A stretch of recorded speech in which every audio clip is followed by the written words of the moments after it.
All right, so this is a 44.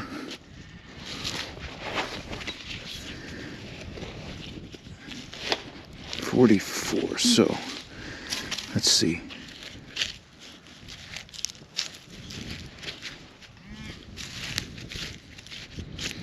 Yeah, this particular part of the field, surprisingly, I've not even really taken a lot of time to detect this portion right here, but it's close to where I park, and I found numerous bullets just on my way to my truck. Now this is right here is directly in the line of sight of where there was fighting, so I'm right in between, really, where I'd say closer to the Union side of the fight. So what I've been finding here are Confederate bullets. You could tell they're incoming.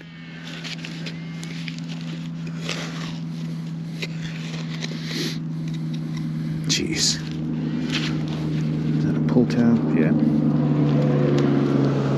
It's a pull tab. And I'm going to keep going. It's a good area, and I'm going to focus a little bit more here today than I have before. I only had the permission for a little while, so I really haven't covered much at all, but we'll see what the day holds. All right, so this is harder ground. It looks like an access road along the edge of the field, but I got it's like a 68-70.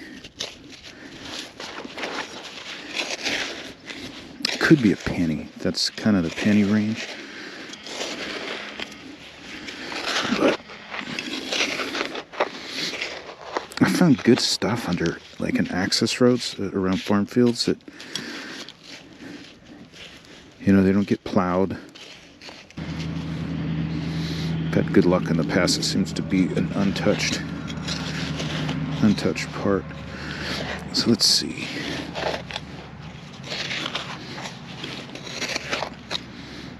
I see something. I don't know if that's let's see. Yeah, that's what it is.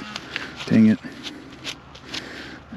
It's a piece of wire, a conduit, aluminum. Yep, and that's it. All right, on to the next. All right, so this target's deep. It's kind of, I don't know, it's like a high tone, giving me numbers like high 60s, 70s, even 88, but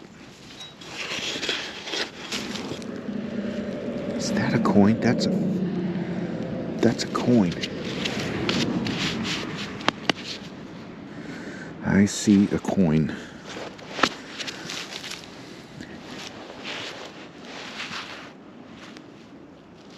Yeah, it's a penny.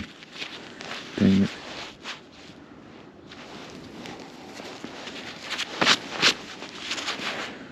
I think it's a wheat penny. Yeah, it's a wheat penny. That's cool.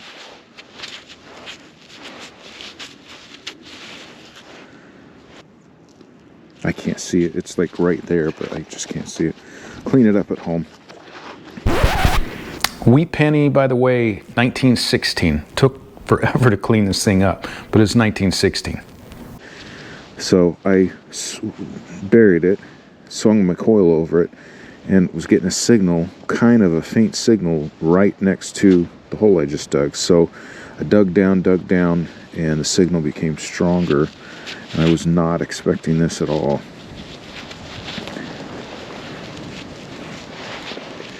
Let's see, get into the sunlight.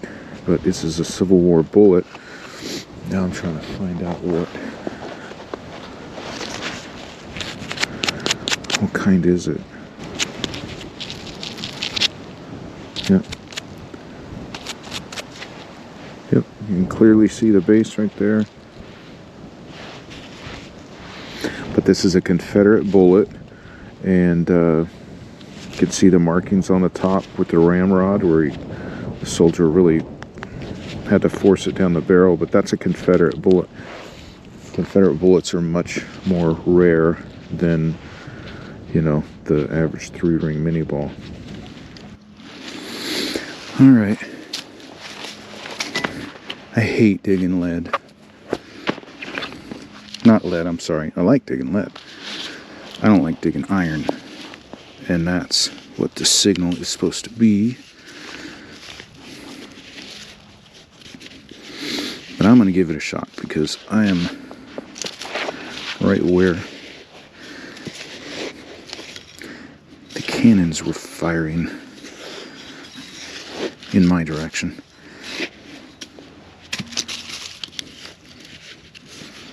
One of these days I'll come out and just dig nothing but iron and look for a shell fragment or something like that. But alright, I see some. Don't need the pinpointer. So when you're digging iron, camera's probably not looking in there. Looks like a nail. But when you're digging iron, iron has what's called a halo effect, and we've all seen it. You see a piece of an old nail or a piece of old iron rusting in the ground, and it's like the soil around it is all rusty. So yeah, here's a nail. That's why I hate digging iron. Let's check it again. Yep, that's it. Hooray, a nail. On to the next.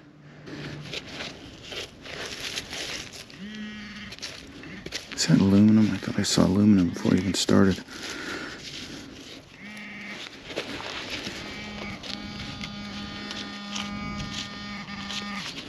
What is this?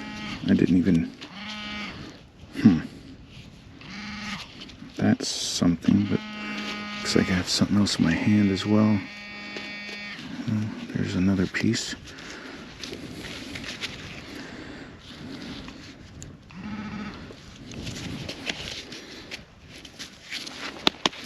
All right, let's check this out.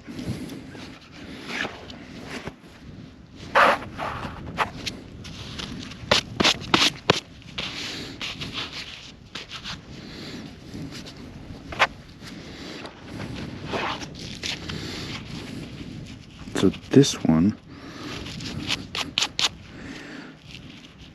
in and of it, all by itself, if I had seen it, it's not what it is. I was thinking it was a bullet fragment, but this almost looks iron.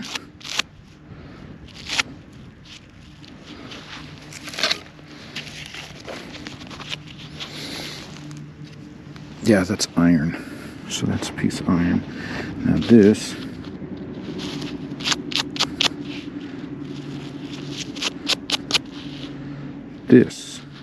should be a bullet fragment.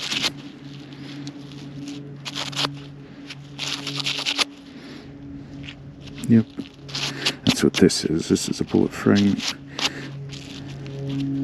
Cleaning this off, you can see the white oxidation on the old lead.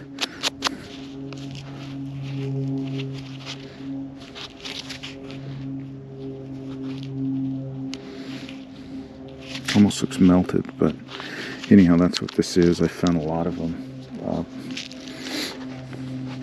in the Civil War area, so keep looking. See if we can find a little bit more than a fragment or buckle. That'd be cool. All right, this was I think a 2930. Signal got better when I pulled the top layer off. And it's deep, so that's good. Oh my gosh. Look at that. Piece of aluminum.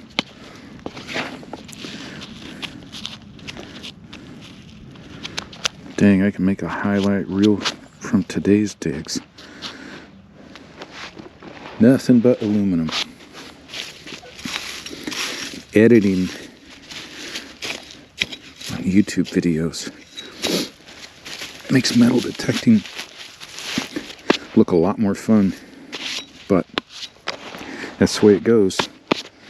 I figure for every cool relic I find, I don't even know how many holes, how many soda cans and beer cans and pull tabs and everything I dig. So, all right, we'll keep going. I'm on good land, so I got high hopes. All right, now here's a good signal. 47, 48.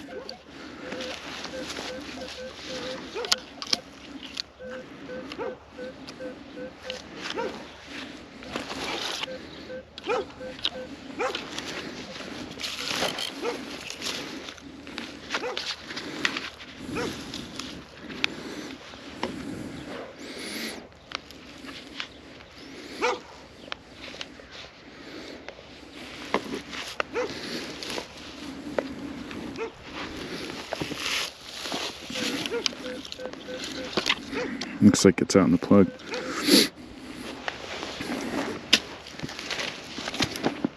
So there are dogs. Property owner has dogs, and I hate when the dogs are barking because I think that would tick off any property owner. But you know, the wife had told me that they bark at everything and they're out there. So, but it still bugs me. That not bugs me as far as they're barking, but it bothers me in terms of I don't want to tick off the property owner. So this is why I can never get really close to their house in this field, because the dogs are there. So what happened just a minute ago, I've got this Barks Buddy on my Amazon page. I'll put a link in the description, but someone got this for me a couple years ago, and I never even used it. But I carry this. It just, you push the button. It's got a little strobe, but it's got some ultrasonic sound that dogs don't like. So there were 4 big dogs just a few minutes ago that just came bolting towards the property line. There's no fence or anything, and I pulled this thing out. I actually just pointed it kind of at the ground and just hit the button, and all 4 of the dogs just stopped. So they stopped. So this is a cool thing. Good way to get kicked off of permission is having an issue with their pets. So anyhow, I just dug this hole, and this is what's in it. And that should be a Williams cleaner. Dropped Williams cleaner.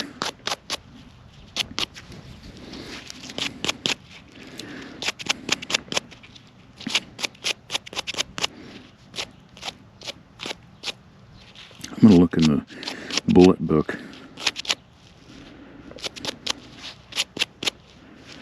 just to be sure, but you see this, see on the top right here, I don't know if you can see it, little raised dimple on the top of this. I'll have to double check, but that's almost like a sprue mark from when it's poured in the mold and they snip the top. It's either that, or I can't remember with the Williams cleaner. There's different variants of it, different types. There's a few of them, but I'll check it out. I'll see if that little dimple on the top means anything. But yeah, I love digging these things. So on to the next. All right, so this is a 5354. It wasn't that great of a signal. When I first came over it, I had to knock down some soybean stalks, but as soon as I took that top layer of dirt off, the signal looks awesome now. So, oh geez, that is the absolute perfect Civil War bullet signal or tone range. But here you go. aluminum.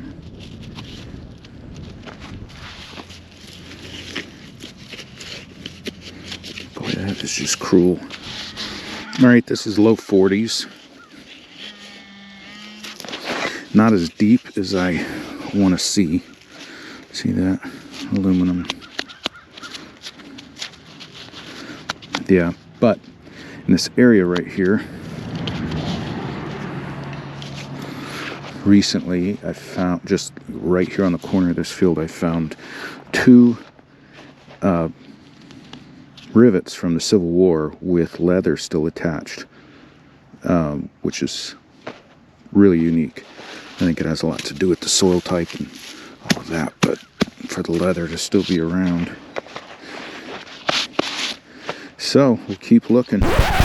Hey, so this rivet that my friend found, he showed it to me at the end of the day, and it's just a really neat find. If you find rivets metal detecting on a Civil War battle area, they're pretty unique finds. They're cool relics to have and display, but to find one with the leather still attached to it, and I have in the past, I think twice, but this one has a lot of leather still attached to it. So pretty cool. It goes back to I think the soil conditions in this particular field that has allowed that leather to last 160 years. So pretty neat find. All right, so this would be the perfect signal for old lead. But I kind of hesitate because it's, yeah, see, it's close to the surface. And close to the surface usually means aluminum.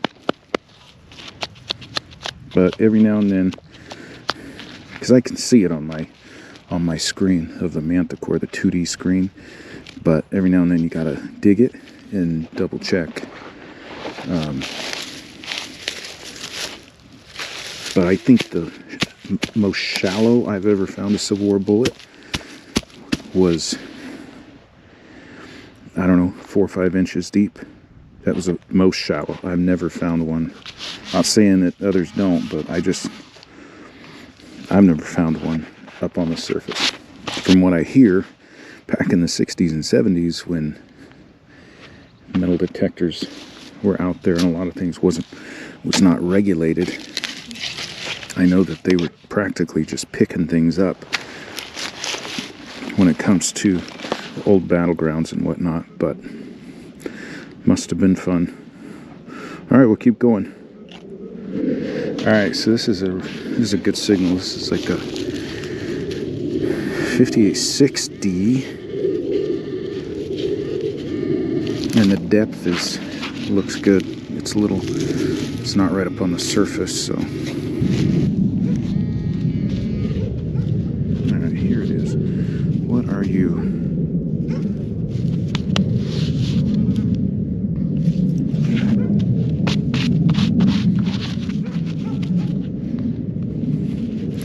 A bullet fragment. Yeah, it's lead. Yeah, this is a bullet fragment.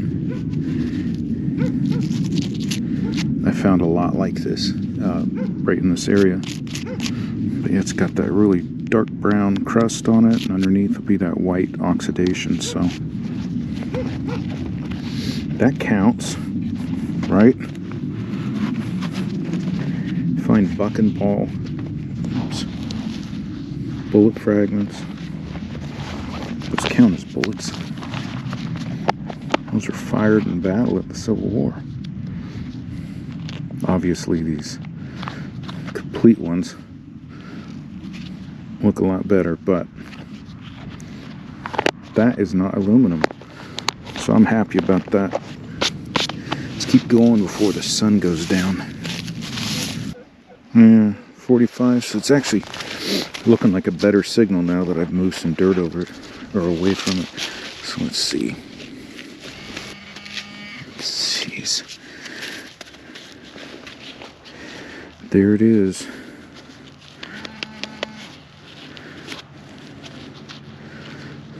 Famous aluminum from the Civil War. bad it wasn't invented. So you've heard me say that aluminum was not invented during the Civil War. Here's a little backstory. So aluminum was extremely hard to process for industrial use. So in 1886, a French engineer and an American engineer, they developed a process to refine it for practical industrial use. And then in 1889, an Austrian engineer created a different technique, and the technique is actually used to present day. So during the Civil War, 1861 to 1865, aluminum was not around. So if you're digging aluminum and you're unsure what it is, you're on really good Civil War property. It's post-war by probably a decade and a half. So now you know. It's deep. I don't know, this looks like the signal's gone to pot now that I pulled the plug. So let's see. There it is. Huh. This might be good.